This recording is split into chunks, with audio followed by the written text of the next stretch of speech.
Kain na naman. Nasaan ka? Dito kami sa Moxie's.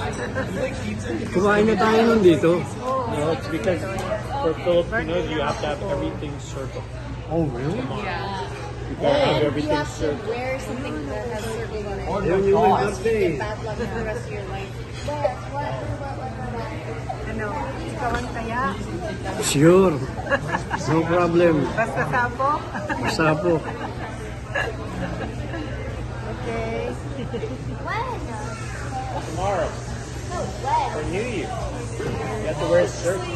Ano? Gutom na. Gutom ka na? Hindi pa nakukuha yung order mo. Ito pa na to. For the fair. Ito po ang aming menu nila. Are you ready, guys? I'm hungry.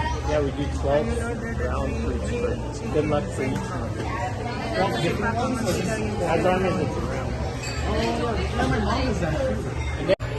Gutom na ang lingko. Ayan. No. Ayaw kasi magmerienda kanina. Ako yung kumain, nagmerienda. Nag-order siya ng steak. Ayan. Oh. Ito ang steak. Ha? Hindi lang ulit ako kakain ng steak. Tagal niya hindi kumain ng steak eh. Kaya ayan. Excited. Ayan. Enjoy lang ang buhay. Happy New Year sa inyong lahat.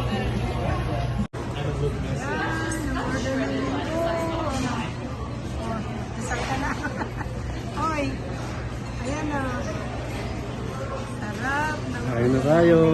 Kain na tayo. Ano ito? Pata?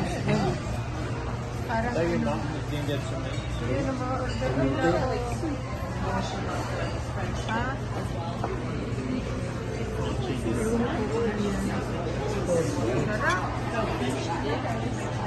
Hoy, anong subo? Good.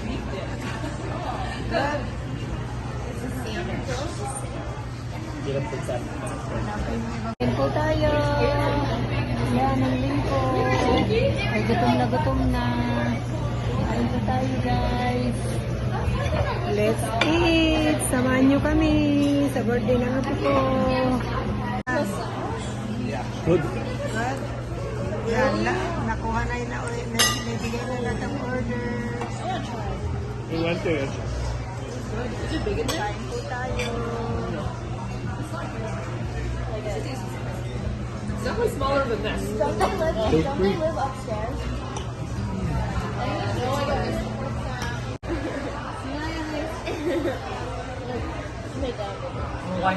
Oh, there's a happy birthday too.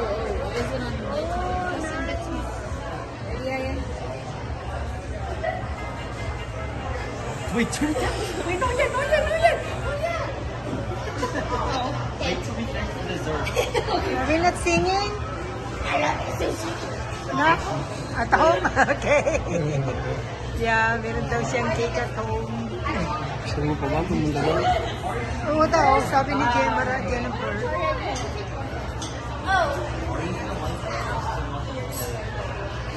It's really a big one.